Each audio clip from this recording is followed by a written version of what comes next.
자, 안녕하십니까. 2021학년도 2학기 전산회계 기초 수업을 들어가겠습니다. 코로나가 계속 지속이 되다 보니까 2학기에도 6주차까지는 일단 비대면으로 교양 과목은 진행을 하라고 공문이 내려왔네요. 아무튼 코로나가 빨리 종식되기를 바라는데 좀처럼 가시질 않아서 좀 아쉽기만 합니다. 어떻게 보면 지금 현재 2학년 학생들은 1학년, 2학년 과정을 지금 비대면 수업으로 하다 보니까 답답한 그런 마음도 없잖아 있는데, 자, 일단 전산회계 기초는 사실 우리가 이 프로그램도 중요하지만 기본적인 회계의 기초 이론적인 부분을 좀 알고 나서 그 다음에 이 프로그램에 대한 매뉴얼을 같이 혼용해서 수업을 하는 것입니다. 뭐 매뉴얼만 배우게 되면 어렵진 않은데 제일 중요한 것이 이 회계에 관련된 내용을 전혀 입력을 못하게 된다면 실제적으로 우리가 그냥 하나의 프로그램 사용밖에 안 되는 그런 과정이 있죠. 자, 일단 첫 시간이니만큼 OT 수업을 하면서 앞으로 학점이라든지 뭐 우리가 이 회계의 기본적인 그런 내용을 다뤄보는 수업을 들어가 보도록 하겠습니다. 자, 간단하게 제 소개는요. 지금 현재 인하공전에서 회계나 또 금융적인 대학생을 위한 실용금융을 맡고 있습니다. 그 외에 이제 여러 단체나 기관, 학교에서 수업을 하고 있었고요. 강의, 회계 쪽의 강의는 한 25년 정도 되고, 그 다음에 이제 직장 생활에서 뭐 경영지원 총괄 부분에 관련된 일을 하는 것이 한 10여 년 넘게 일을 하였습니다. 자, 아무튼 저랑 같이 실무적으로 또 이론적으로 같이 열심히 한번 해보도록 하겠습니다. 자, 이제 우리가 제일 중요한 것이 궁금하고 한 것이 이제 학점이잖아요. 또 이제 어떻게 성적 평가를 매기는지 이런 부분에 대해서 관심이 많으실 것 같은데 첫 번째 일단 우리가 이 학점의 평가 기준은 100점 만점이 해당이 되는데 자, 이번 학기서부터는 절대 평가가 아닌 상대 평가입니다. 그러니까 전체 제가 이제 3개 반을 맡고 있는데 그 반에서 각 반별로 우리가 이 상대평가 점수를 내서 우리가 들어가는데 첫 번째가 우리가 이제 출석 점수가 20점이 들어갑니다. 그래서 우리가 한 주차를 빠지게 되면 과제물 점수가 1점, 그 다음에 결석 점수 1점 이렇게 해서 한 주를 빠지게 되면 마이너스 2점이 빠져버리기 때문에 별거 아니라고 생각할지 모르겠지만 상당히 큰 점수다 이렇게 이제 보시면 되겠고요.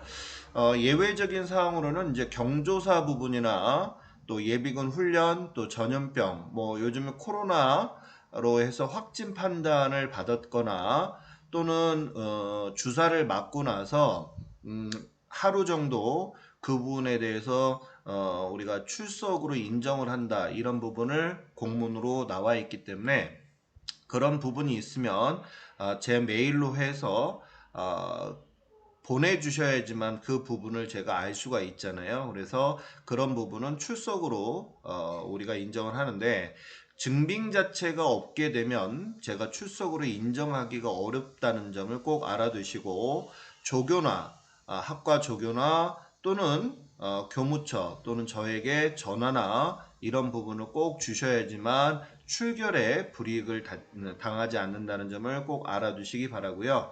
그 다음에 이제 전 대학에서 결석 4회는 성적과 상관없이 F학점입니다. 그러니까 4번 빠지게 되면 그냥 F학점이다. 뭐 여태까지 한 거 다 싹 날라가 버리는 경우가 되다 보니까 결석에 대해서 상당히 신중하게 여러분들이 선택을 하고 수업에 좀 들어와 주셨으면 좋겠다. 그리고 제가 이제 매 학기마다 이제 보는 건데 여러분들이 과제물을 미제출하게 되는 경우에 결석 처리가 돼 버리거든요. 근데 본인은 분명히 올렸다라고 했는데 저는 그 과제물에 보게 되면 올라온 자료가 없어요.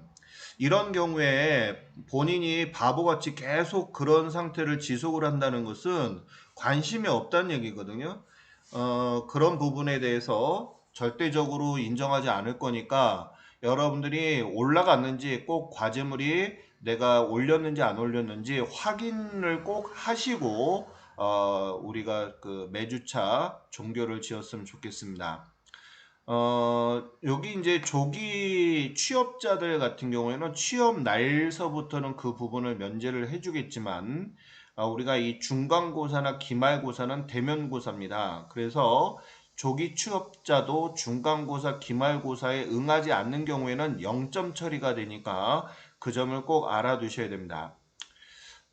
그 다음에 이제 중간고사하고 기말고사가 있는데요. 배점은 40점, 40점입니다. 그래서 과제물, 매주차마다의 과제물 점수를 반영을 할 것이고요. 그 다음에 대면고사 포함해서 중간고사가 들어가는데, 저 같은 경우는 이 과제물이 한 주에 보통이 우리가 6주차, 그 다음에 하반기에도 6주차 이렇게 이제 된다고 하게 되면 점수가 12점, 12점 이런 식으로 반영이 되겠죠.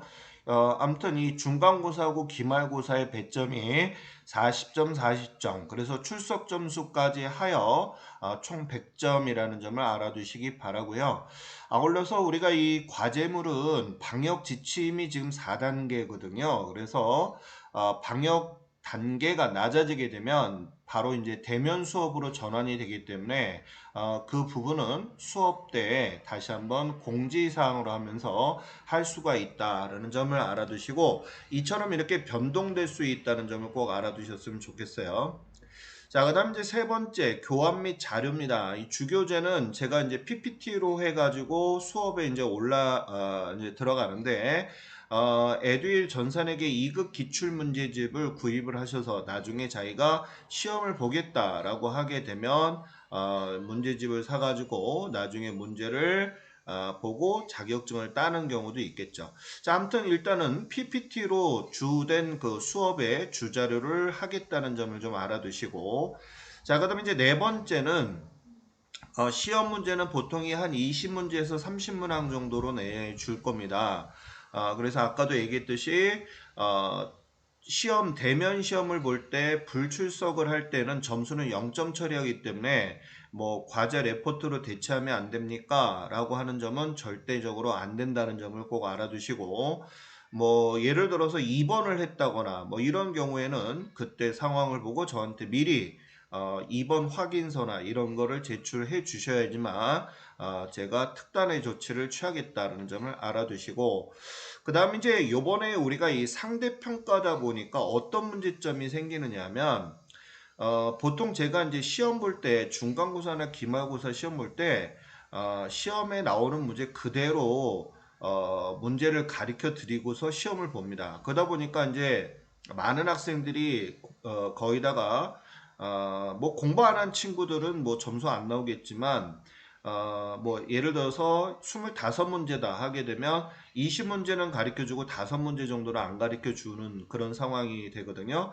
하다 보니까 상대적으로 점수가 많이 좋게 나오는 경우가 있는데, 요번에는 상대평가다 보니까 예를 들어서 이 25문제다 라고 하게 되면 뭐 18문제 정도만 그대로 가르쳐주고 나머지 문제는 가르쳐주지 않는 상태에서 시험을 봐야 될 것 같아요. 왜냐하면 A 플러스서부터 A 학점의 구간이 보통이 30% 범위에 이제 들어가다 보니까 거의다가 학생들이 90점대 학생들이 되게 많아요.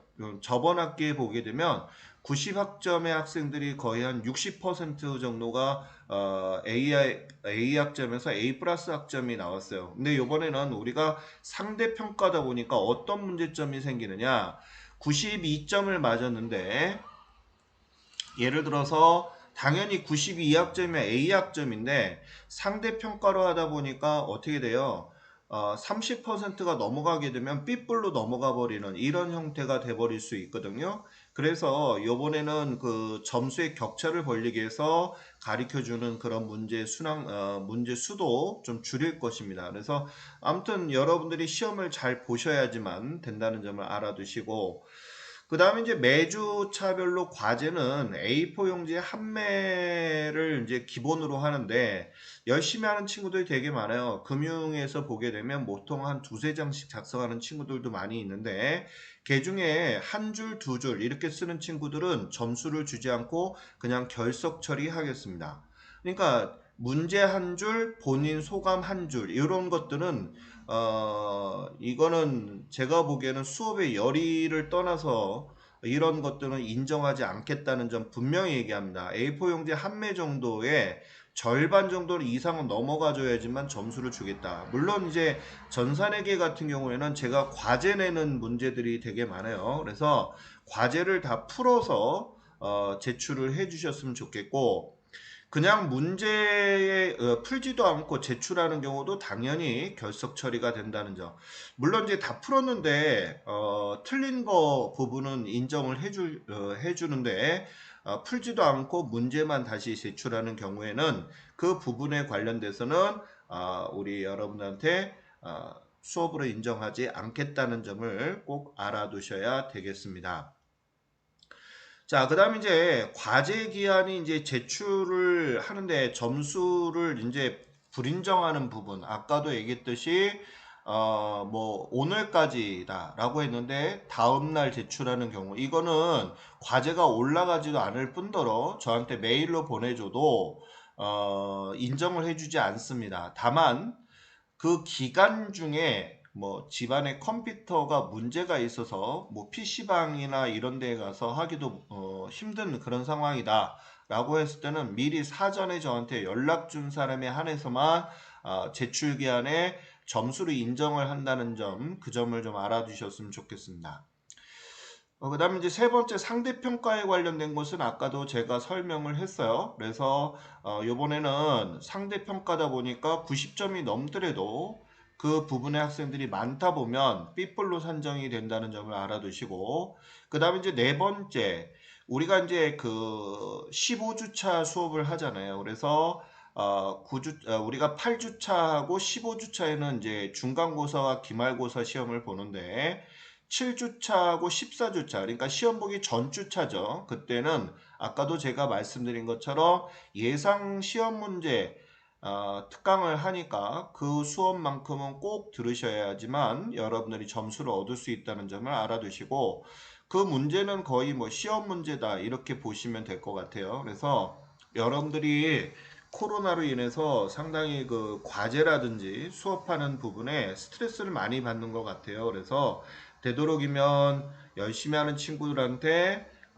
좀 점수를 주고, 그 다음에 학점에 대해서도 여러분들이 취업을 나가려면 상당히 중요한 요건이 되기 때문에 그런 부분을 반영하기 위해서 하는 거니까 여러분들이 학업에 또 열중하시고 또 자기 전공 과목 이런 부분에 대해서 공부하시는데 차질이 없도록 하려는 그런 의도가 있다는 점을 알아두시고 잘 따라와 주셨으면 좋겠습니다.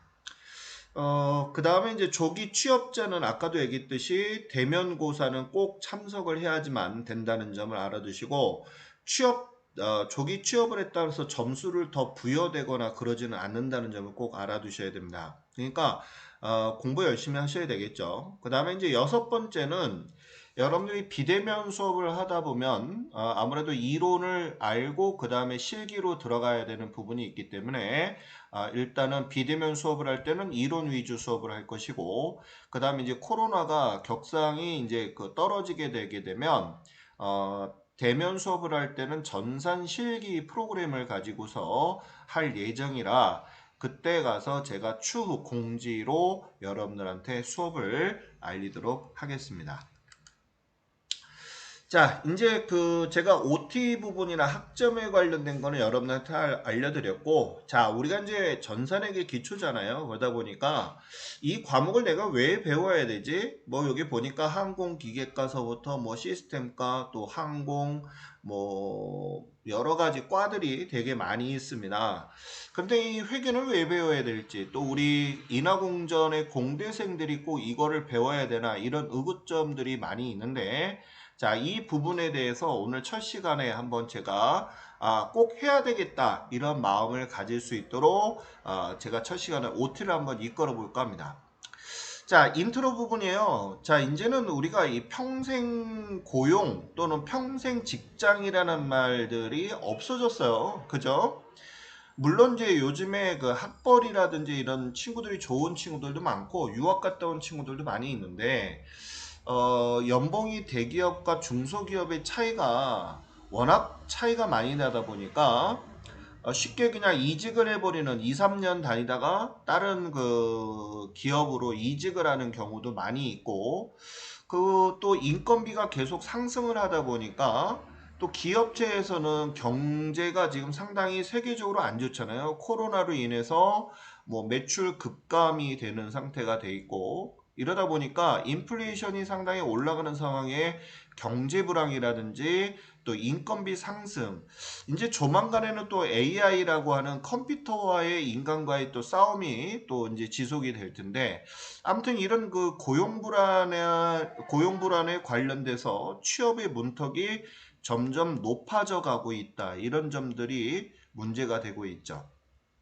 자, 아무튼 우리가 이제 살아남기 위해서는 내가 지금 과의 전공에서 그 분야에 뿐만 아니라 모든 분야에 내가 탤런트가 돼야지만 여러분들이 살아남지 않을까 이런 생각이 듭니다. 왜냐하면 이제 취업도 이제 여러분들이 이제 엔지니어 부분에 관련된 사람들도 많이 있는데 1인 법인에 대한 또 1인 사업자로서의 창업하는 사람들을 많이 볼 수가 있습니다. 그렇기 위해서 살아남기 위해서는 일단 직장에서든 사업을 하든 간에 내가 이 회계를 배움으로써 여러분들한테 많은 도움이 될 것이고 또 앞으로 내가 재산 증식이라든지 이런 부분에 관련돼서도 기업에 내가 그 어떤 기업인지를 알 수 있는 소중한 정보 이런 부분들을 파악하는 아주 중요한 과목이 바로 회계학이라는 부분이거든요. 자, 아무튼 저랑 같이 한번 시작을 해봅시다. 제가 이제 좋은 말을 했는데 꿈을 우리가 이룬다고 하는 거 그런 것은 꿈을 꾸는 사람이 있고 꿈에 대해서 꾸고 실천하는 사람이 있죠. 제가 좋아하는 말이 하나 있습니다. 준비된 자에게 기회가 온다 이런 것이죠. 항상 준비하고 노력하고 이런 부분에서 여러분들이 노력한다면 아마도 좋은 일이 생기지 않을까라고 생각이 듭니다. 자, 일단 우리 공대생들이 회계를 왜 배워야 되는가 그런 부분들을 우리가 이제 한번 보도록 하겠습니다. 자, 우리 이제 우리가 미국에 가면 영어를 사용하고 또 중국에 가면 또 중국어를 쓰는 언어처럼 우리가 이제 보통 의사 표명을 할 때 말이나 글 같은 걸로 또는 바디랭귀지 뭐 이런 부분으로 우리가 이제 의사 표시를 하잖아요. 자, 그러면 회계라고 하는 것은 뭐냐? 우리가 이제 비즈니스, 즉 사업을 하던 회사에서든 그 언어라고 보시면 돼요. 그래서 회계를 우리가 이제 경영의 언어다 이렇게 얘기하는데 하나의 표준화된 지표, 즉 숫자라든지 또 이런 분석, 뭐 이런 부분을 관련된 언어죠, 언어. 그러니까 우리가 사업을 하던 회계를 하던 우리나라에서는 우리가 납세 의무가 있잖아요. 그러면 세금을 내야 되는데 관공서 즉 국세청에서 어떤 서류를 갖고 오시고 어떻게 하세요라고 하는데 그런 언어 자체를 못 알아듣는다면 여러분들이 아마 난처하게 될 것입니다.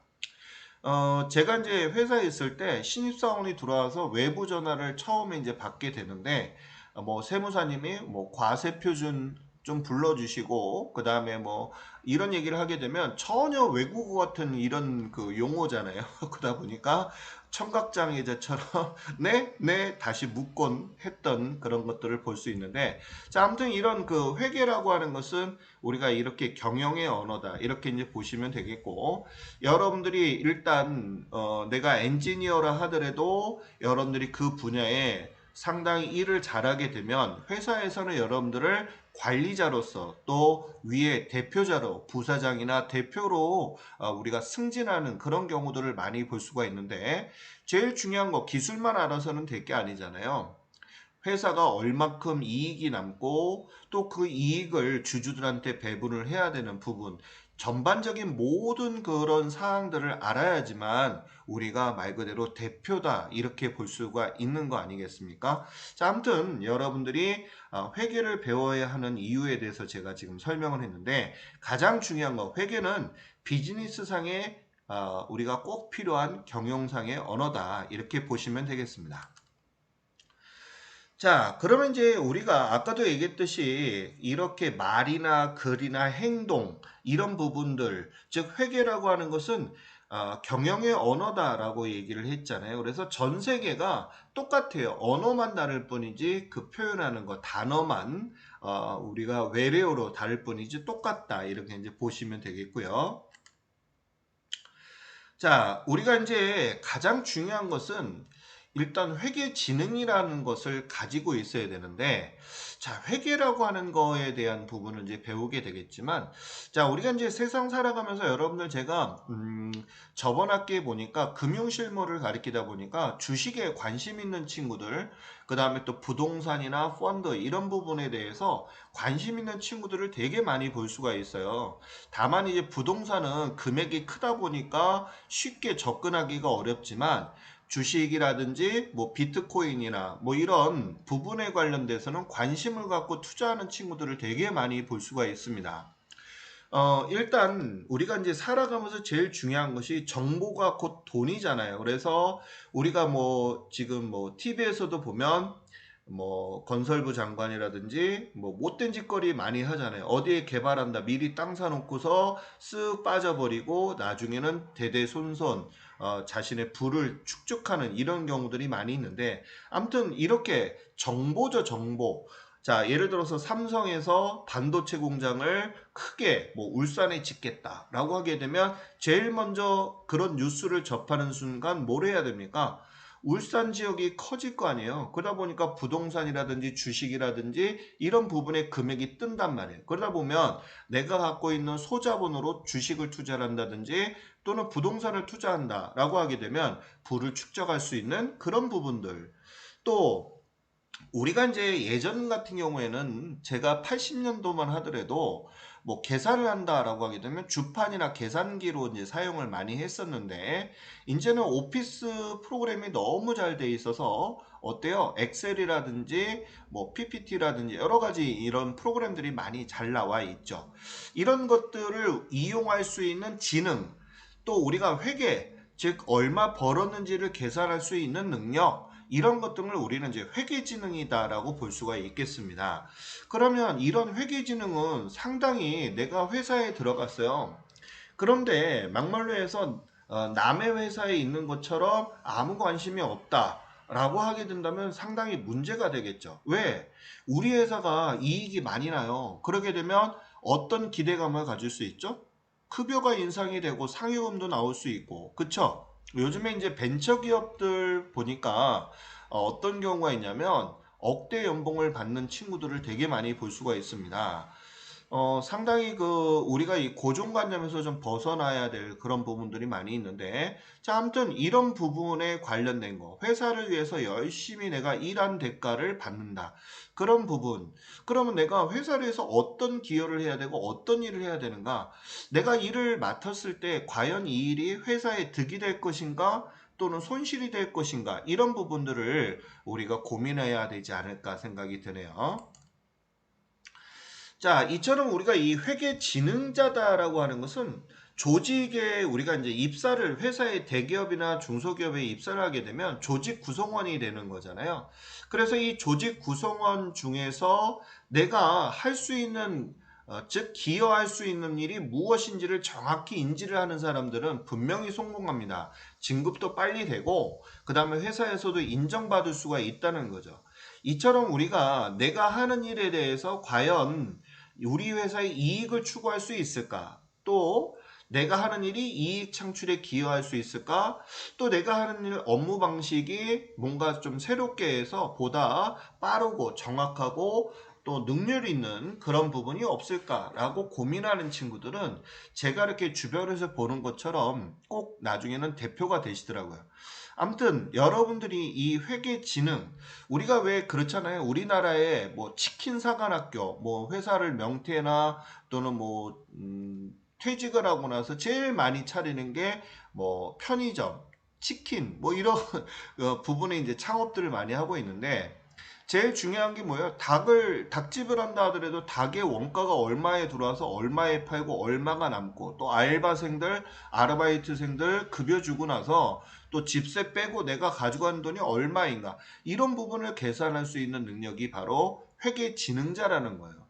자, 우리 학과에 보면 엔지니어들이 많잖아요. 내가 예를 들어서 부품을 하나 만들려고 하고 싶어요. 그러면 신제품을 하나 만들었을 때 얼마만큼의 원가가 들어가고 그 다음에 이거를 마케팅하는 비용서부터 종업원의 급여 또 이런 시장의 구축비 이런 부분들을 따져볼 수 있어야지만 내가 창업이라고 할 수 있는 부분을 할 수 있는 것처럼 이렇게 내가 살아가면서 조직에서 또 내가 창업을 해서 이런 부분에 남는 장사를 하고 있는가 따져볼 수 있는 사람이 바로 회계지능자라는 거예요. 그러면 그런 회계지능자는 비단 공대생뿐만 아니라 우리 대학의 전과의 모든 사람들이 알아야 되는 부분 중에 하나다라고 볼 수가 있겠죠. 자, 우리가 이제 그 대기업에 물론 이제 두산그룹이 요즘에 좀 많이 좀 안 좋아지긴 했지만 옛날에 그 박용만 회장이 하는 얘기가 있습니다. 내가 하는 단순한 업무가 다른 업무와 어떻게 연결이 되는지 또 수익성이 연결이 되는지 또 이렇게 회계지능이 있는 사람들을 우리 기업에 뽑아야 된다라고 하는 게 인사의 그 가장 중요한 사고를 갖고 있었던 기업의 회장이었습니다.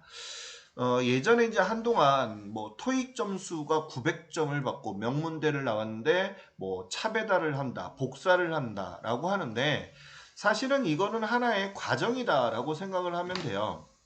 우리 이제 남자들 이제 저희 때하고 뭐 군대 얘기하는 뭐하지만 그 군대 처음에 입대한 친구들한테 막중한 일을 주지는 않거든요.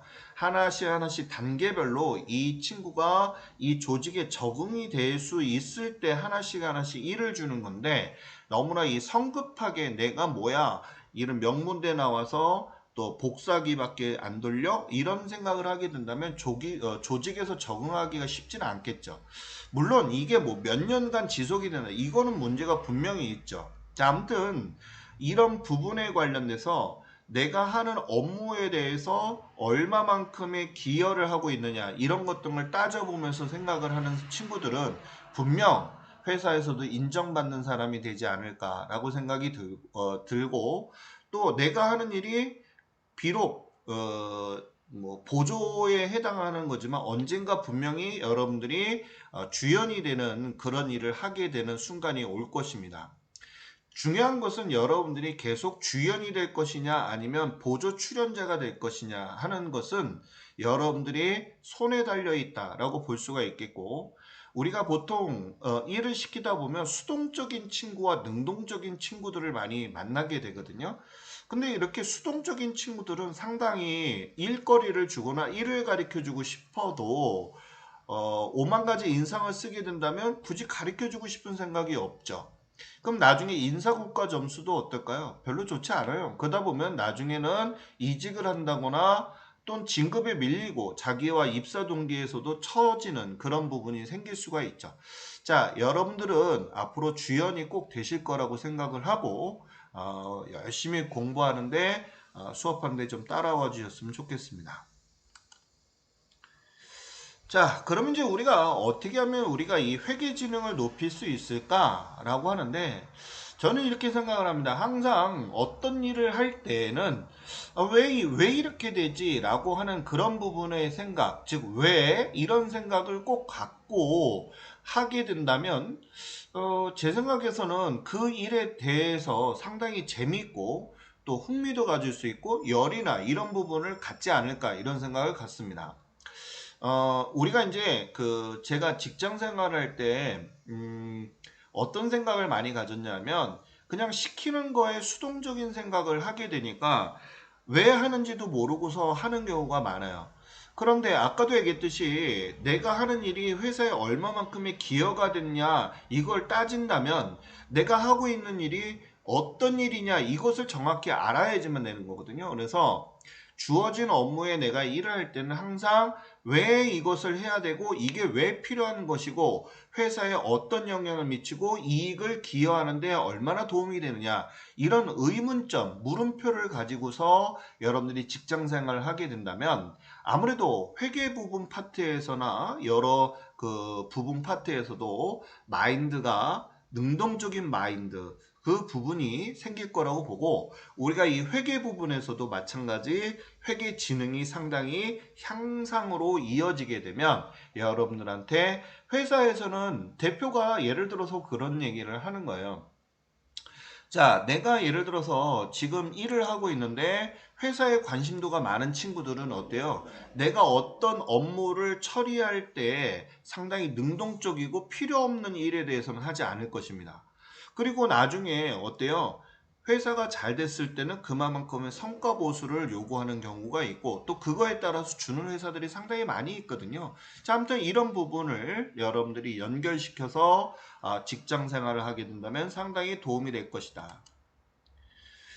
자, 우리 이제 요즘에는 그 뭐 영업분위 또는 뭐 엔지니어 파트, 생산 파트 또는 무슨 뭐 마케팅 뭐 여러 부서들이 많이 있는데 보통 저 같은 경우도 대기업 신입사원 연수에 보통 6시간 정도 하게 되면 회계 전표 발생을 해서 각 회계 파트로 넘기는 그런 서무과 직원들에 대해서 전 직원들이 회계적인 마인드가 필요하다라는 게 회사의 입장입니다. 그래서 연수 같은 거를 받을 때 보면은 회계교육 프로그램을 꼭 집어넣어서 연수 교육을 하는 경우들이 많이 있습니다. 뭐 우리가 이제 대표적으로 뭐 금호 아시아나, 요즘 뭐 아시아나 항공 난리도 아니죠, 그죠? 좀 이 코로나 때문에 관광 사업이 상당히 많이 치우치긴 했는데 아시아나가 이제 대한항공에 합병이 되면서 상당히 좀 안 좋게 됐는데, 자, 아무튼 이 아시아나의 그 박상구 회장은 예전에 뭐라 하냐면 임원들한테 재무제표를 보지 못하면 임원들 자격이 없다라고 해서 상당히 그 화제가 됐던 그런 부분이 있다. 재무제표를 나중에 우리가 배우겠지만 재무제표는 회사의 재산 상태와 또 회사가 장사를 잘하고 있는지 모르는지 그런 것들을 표로 만든 것을 재무제표라 하거든요. 그런데 그런 거를 보지 못하게 된다면 임원들 자격이 없죠. 왜냐하면 임원이라고 하는 것은 회사를 책임지는 사람인데 회사가 산으로 가는지 바다로 가는지 배가 그렇죠. 그래서 그런 부분을 인정을 못한다면 얼마나 그 회사가 불안하겠어요. 그죠? 배가 올바르게 바다로 가서 순풍을 달고 잘 가야지만 회사가 발전을 할 수 있는데 산으로 간다. 문제가 있는 거죠. 또 뭐 투자가의 뭐 1등 공신 뭐 전 세계에 제일 알아주는 사람이 워런 버핏이 있죠. 뭐 이 친구도 보면, 이 사람도 보면 자녀들한테 가장 중요한 것을 무엇을 대표적으로 가리키겠느냐. 뭐 우리나라 같은 경우는 뭐 되게 많죠. 뭐 미술, 피아노, 뭐 영어 뭐 이런 것도 있는데 자녀들한테 일단 제일 중요한 게 회계를 가리킨다. 왜냐하면 아무래도 이제 부를 많이 하고 또 자녀가 그 승계하는 부분들에 대해서 하게 된다면 당연히 경영일선을 참여해야 해야 되기 때문에 뭐 아까도 얘기했듯이 비즈니스 경영의 언어가 회계잖아요. 그 부분을 제일 먼저 가리키겠다라고 해서 우리가 화제가 됐던 적이 있었습니다. 자, 그럼 이제 우리가 이 회계 정보에서 얻을 수 있는 게 뭐가 있느냐라고 얘기하는데, 우리가 이제 회계는 이렇게 정의하고 있어요. 자, 다양한 이해관계자는 우리 회사에 대해서 궁금해하는 사람들, 관심 있는 사람들을 우리가 이해관계자다 이렇게 얘기해요. 그러면 이 이해관계자는 외부에 있는 사람도 있고 또 내부에 있는 사람도 있겠죠. 자, 먼저 내부에 있는 사람은 누가 있겠어요? 우리 회사에 대해서 궁금해하는 사람은 당연히 경영자하고 직원이죠. 왜냐하면 직원들 한번 볼까요? 우리 회사가 지금 불안불안해요. 그리고 월급도 잘 안 나오고 띄엄띄엄 나오고 하게 된다면 여러분들은 어떤 생각을 가지시겠어요? 당연히 이직을 할 생각을 하죠. 왜냐하면 그게 뭐 나쁘다고 하기보다도 내가 가족을 부양해야 되는 그 의무감이 있는 사람들도 있잖아요. 그런데 계속 급여가 밀리게 되고 하게 된다면 문제가 될 수도 있기 때문에 뭐 타 직장을 이직을 생각을 한다든지 뭐 이런 생각을 할 것이고, 만약에 잘 되게 된다면 어떻게 돼요? 애사심을 갖고서 있겠죠. 경영자도 마찬가지, 우리 회사가 얼만큼 이익을 구사하고 있는지 그래야지만 다른 사업도 투자를 할 수 있는 거 아니겠습니까? 자, 이런 회사 내부에 있는 사람을 우리는 내부 이해관계자다 이렇게 얘기하는 것이고, 그 다음에 이제 외부 이해관계자는 뭐 되게 많죠. 투자자라든지 또 은행에서 뭐 있는 사람들, 또 정부도 될 수 있죠. 왜? 이 회사가 상당히 이익이 많이 나오면 세금을 거둘 수 있겠구나, 이런 생각도 할 수 있잖아요. 또 투자자 같은 경우는 어때요? 이익이 많이 나오는 회사는 주식 투자를 하게 되면 시세 차익을 얻을 수 있고요. 또 배당금도 받을 수 있잖아요. 현금 배당. 이런 것도 받을 수 있는 기대감도 가질 수 있기 때문에 그 회사에 대해서 상당히 관심이 있죠. 우리가 보통 우량기업이다라고 하게 되면 어떤 기업을 우량기업이라고 그래요? 그쵸. 당연히 이익도 많이 나오고 건실한 튼튼한 회사를 얘기하는 거잖아요. 그런 것 등을 볼 수 있는 자료가 바로 재무제표라는 거예요. 그래서 회사 바깥에서 우리 회사에 대해서 관심 있는 사람을 우리가 외부 이해관계자라고 하는 거죠.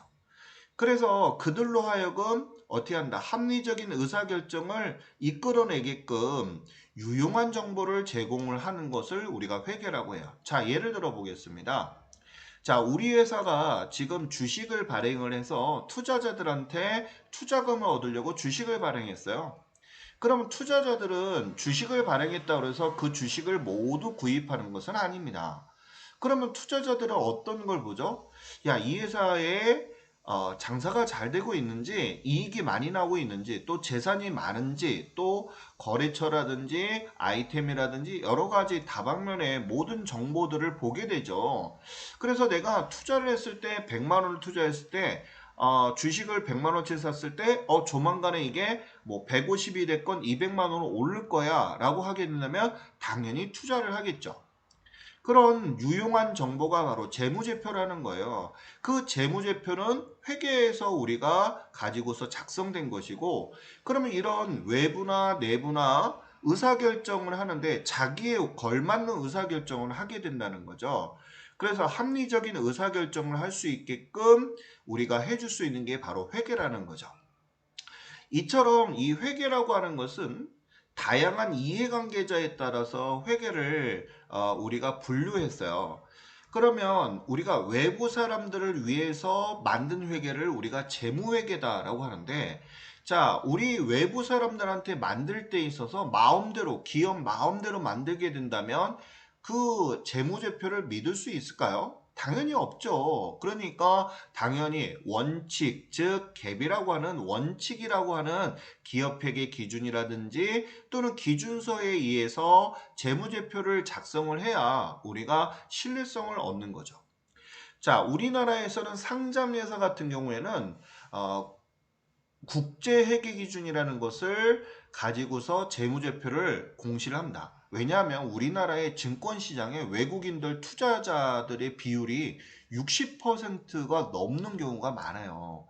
그러면 우리 대한민국 사람만 주식 투자를 하는 것이 아니라 세계 모든 투자자들이 우리나라의 기업의 재무제표를 보고 투자를 하는데, 원칙을 지키지 않는다라고 하게 된다면 신뢰성이 없기 때문에 당연히 투자를 하지 않겠죠. 그죠? 그래서 외부 사람들을 위해서 만든 회계를 우리가 재무회계다라고 하는 것이고, 그 다음에 내부 이해관계자, 아까 제가 경영자라고 했잖아요. 또는 관리자, 이런 사람들에 의해서 하는 회계를 관리회계다. 예를 들어서 제품을 만드는 데 있어서 우리 회사에서 제품을 만드는데 원가가 70원이 들어간다라고 한번 예를 들어 보는데, 자, 지금 70원을 만들었을 때 대기업의 경쟁력이 떨어지는 거예요. 대기업에서는 이거를 40원에 팔고 있어요.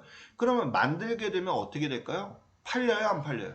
안 팔리죠. 당연히 가격 경쟁력에서 떨어질 수밖에 없다 보니까 당연히 그 제품은 창고에 그대로 쌓이게 되고, 창고에 쌓였다는 얘기는 그만큼 돈이 돌지 않기 때문에 어떻게 될까요? 회사는 도산하는 경우가 생길 것입니다. 그럼 여러분들은 어떤 결정을 해야 되냐? 회사를 접어야 되느냐? 아니죠. 자, 우리나라의 지금 인건비 부분이 상당히 많이 올라갔기 때문에, 자, 저기 먼 인도라든지 또 베트남이라든지 이런 부분. 그러면 지금 우리 하나 예를 들어볼까요? 이쑤시개 천냥하우스에 가게 되면 한 통에 500원이면 살 수 있어요. 그런데 지금 중국 같은 경우에서 이쑤시개 한 통 만드는데 100원도 안 들어갑니다. 그러면 여러분들 제가 100원 드릴게요. 이쑤시개 한 통 만드실래요? 라고 하게 된다면 저한테 아마 욕하지 않을까 이런 생각이 드는데, 이처럼 인건비 부분이 너무 상승하다 보니까 이런 문제점이 생기거든요. 그래서 아웃소싱을 주는 거죠. 인도 같은 데다가. 인건비가 싸죠. 그래서 우리나라의 대기업 같은 경우가 어때요? 공장들에 대해서 주요 핵심적인 것은 국내에 공장이 있고 외부에 전부 다 하고 있죠. 우리나라의 삼성 같은 경우에 핸드폰 같은 시장에 우리나라의 핵심적인 것만 제품을 만드는 건 20% 정도는 국내, 나머지 80% 가까이를 외국의 공장을 세워서 만들고 있죠. 자, 아무튼 이런 내부자 입맛에 맞춰서 하는 회계를 우리는 뭐라고 하냐면 관리회계다라고 생각하시면 되겠고, 그 다음에 우리나라에서는 이제 납세 의무가 있잖아요. 세금을 내야 돼요. 그런데 누구나 다 세금을 내고 싶어 하는 사람이 과연 몇 사람이나 될까요? 그럼 국가에서는 예산을 충족을 못하기 때문에 법으로 딱 정하게 되는 거죠.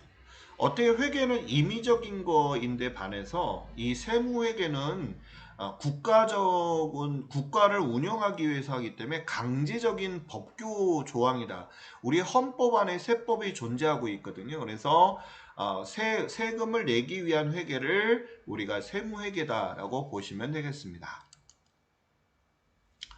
자, 방금 전에 제가 말씀드린 것처럼 이해관계자에 따른 회계 분류 이렇게 해서 우리가 이해관계자가 누구냐에 따라서 회계가 나눠진다라고 했었잖아요. 그래서 내부에 있는 사람들, 여기 이제 보시게 되면 내부에 있는 사람들을 위해서 하는 회계를 우리가 이제 관리회계다 이렇게 이제 볼 수가 있고, 그 다음에 이제 정부에서는 사실 우리가 비영리회계, 즉 이익이 없는 회계에서 이제는 복식부기, 나중에 설명을 하겠지만 복식부기로 우리가 이제 바뀌게 됐어요. 그래서 이제 이 복식부기로 하는 정부회계, 즉 특수회계다라고 볼 수가 있는데, 이런 회계를 할 수가 있겠고, 그 다음에 이제 세무회계다. 아까 방금 전에 우리가 조세 수입을 하기 위해서 국가에서 법으로 만들어서 우리가 세금을 걷기 위한 회계를 우리가 세무회계다라고 볼 수 있죠.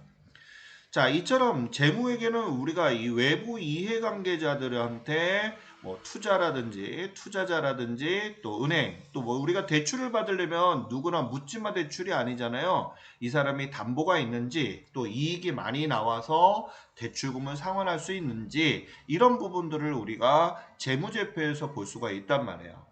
마찬가지 정부기관에서도 세금을 조세 수입을 과연 할 수 있는지 없는지, 또 만약에 법정 관리가 됐을 때 이 회사가 살려야 되는지 말아야 되는지, 이런 부분들, 또 노동조합에서는 어때요? 뭐 인권 부분이라든지 근로기준법이나 노동법에 의해서 근로자들을 보호해야 되는 그런 부분들, 예를 들어서 이익이 많이 나오는데 뭐 근로자에 대해서 상당히 어떻게 보면 혜택이라든지 배려 부분, 복지 부분이 관심이 없다라고 하게 되면 문제가 되죠. 노조가 이제 그런 부분들을 타협을 하고 뭔가 근로자의 근로의 질을 높이는 그런 일을 하게 되는 경우가 많이 있습니다.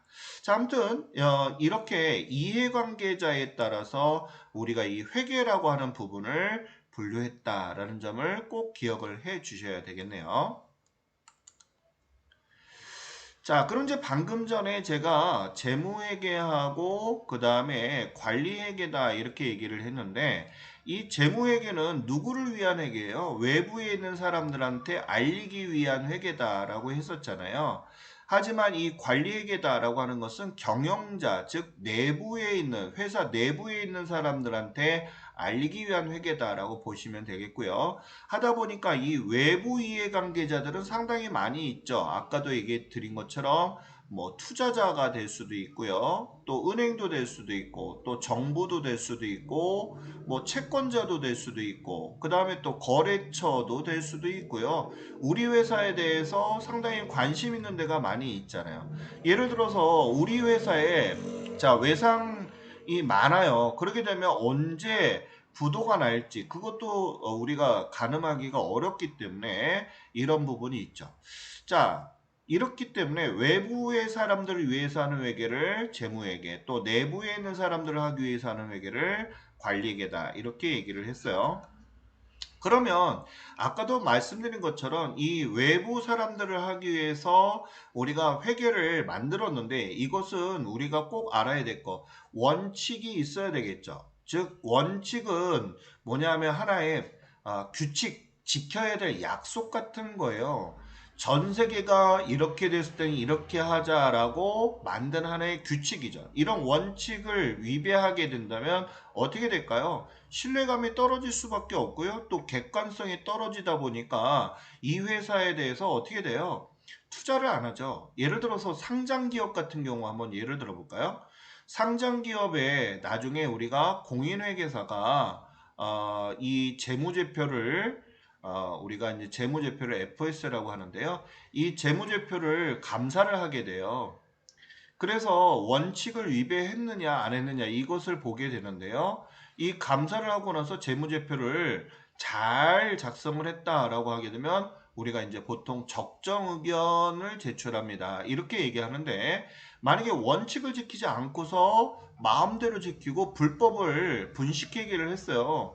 그러면 투자자들이 손해를 볼 수가 있기 때문에 뭐 한정 의견이나 또는 부적정 의견 이런 식으로 우리가 감사 의견을 제출하게 돼요. 또는 너무나 이런 부분에 대해서 감사할 수 없다라고 하면 또 의견 거절 이렇게 들어가는 순간 상장이 폐지가 돼요. 상장이 폐지가 돼버리면 어떻게 돼버리는 거예요? 주식이 휴지가 돼버리는 그런 영향을 받을 수 있죠.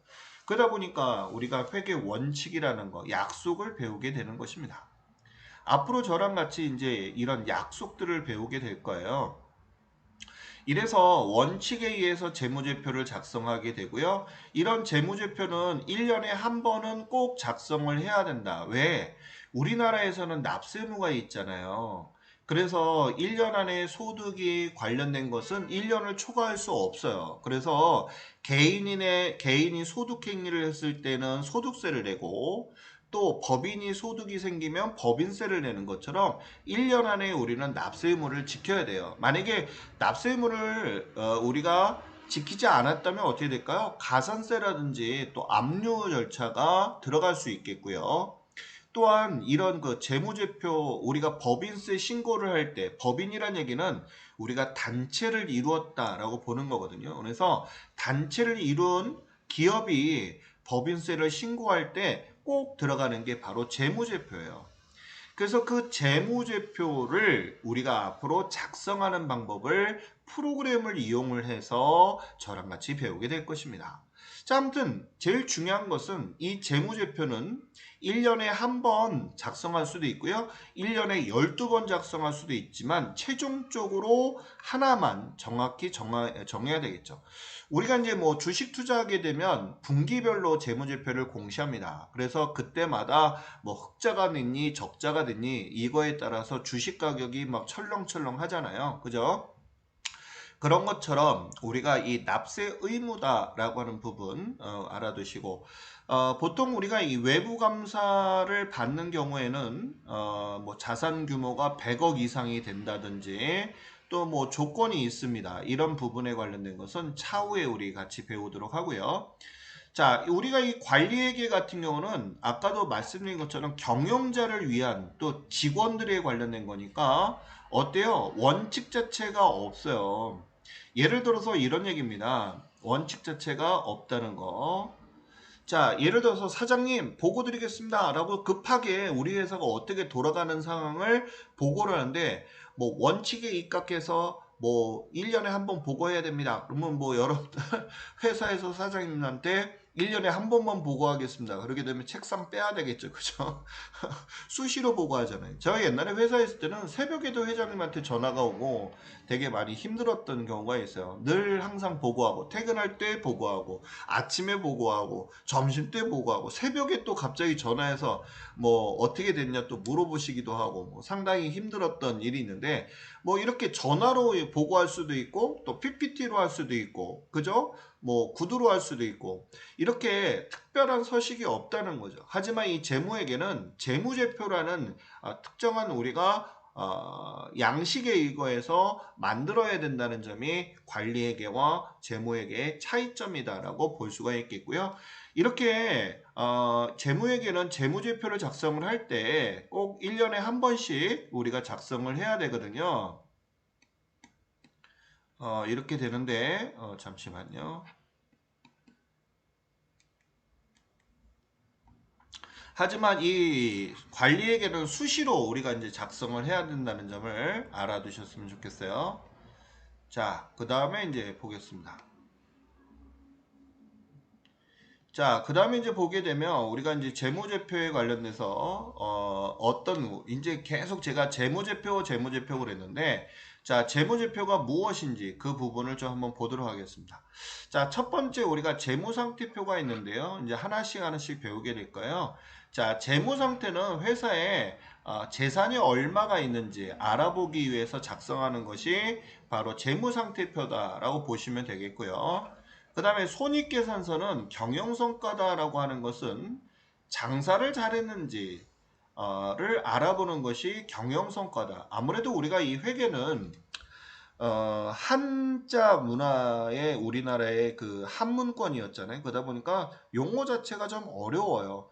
그렇기 때문에 여러분들이 좀 수업을 할 때 있어서 되게 힘든데 아무튼 그런 부분이 있다. 자, 우리가 재산을 볼 때는 순간을 보죠. 내 주머니에 지금 얼마 있어요? 라고 하게 되면 주머니에 딱 손을 놓고 보잖아요. 그래서 일정 시점의 재산을 알아보는 것이고, 장사는 일정 기간, 언제서부터 언제까지의 장사가 잘 됐는지 기간에 따라서 본다는 것이고요. 그 다음에 우리가 현금 흐름표는 일정 기간 동안에 현금이 들어오고 나간 그런 부분에 관련된 것을 보고자 하는 것입니다. 그러면 회사에서 현금이 뭐 예를 들어서 영업활동에서 돈이 들어올 수도 있고 나갈 수도 있고, 또 투자활동에서나 또 재무활동 이런 부분의 활동, 현금의 흐름의 활동에서 우리가 볼 수 있다라고 보는 거고요. 자본변동표는 우리가 기간 동안에 주식이 어떻게, 또 대주주라든지 또 자본의 변동사항을 포괄적으로 우리가 나타낸 부분이다라고 볼 수가 있겠고요. 마지막으로 추석이다라고 하는 것은 우리가 재무제표를 작성했는데 이게 뭐야 궁금해하는 사람들이 있죠. 그런 부분에 대한 설명을 달아주는 것을 우리는 이제 주석이다라고 볼 수가 있겠습니다. 자, 이처럼 우리가 이 재무제표의 종류는 아주 중요하고 시험 문제에서도 아주 많이 나오는 내용 중에 하나니까 꼭 알아두셔야 되겠습니다. 자, 그러면 이제 어떤 부분이 있느냐 보겠습니다.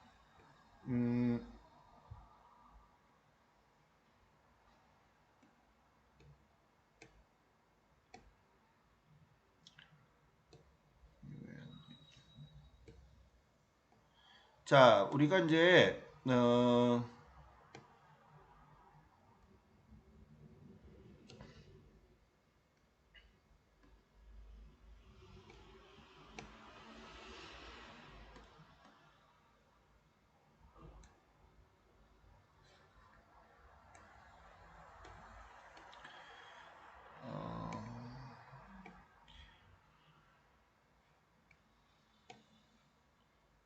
어렵네요. 자, 우리가 이제 아까 이해관계자에 대해서 배웠는데요. 자, 이해관계자는 아까도 말씀드린 것처럼 외부냐, 내부냐 이렇게 이제 볼 수가 있겠죠. 자, 그 중에 이제 경영자는 보통 이제 CEO다 이렇게 해서 위탁을 맡는 경우가 있죠. 그래서 부탁을 받은 경우를 우리가 이제 수탁이다 이런 얘기를 하거든요. 그래서 올바른 CEO가 1년간 계약을 했는데 뭐 주식 가격이라든지 회사 실적 같은 경우가 떨어져 버렸어요. 그러면 이 대표이사가 다음 연도에 연임되는 경우가 없죠. 중간에 그냥 해임안을 결의를 해서 잘라버리는 경우가 있어요. 그래서 경영자가 올바르게 회사를 잘 운영하고 있는가 이런 것 등을 평가하는 부분이 바로 회계다 이런 부분이에요. 그러니까 재무제표가 상당히 중요하다라고 볼 수 있죠. 또 투자자들은 재무제표를 보고 또 투자를 할 것인지 말 것인지 이 재무제표를 작성하는 게 바로 회계다라고 했잖아요.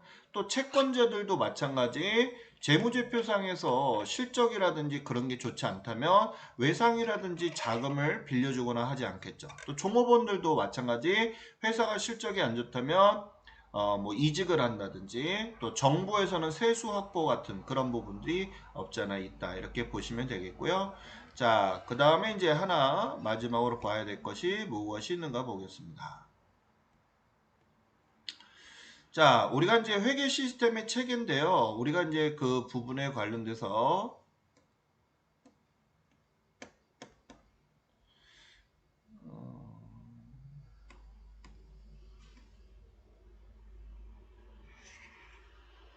자, 보겠습니다.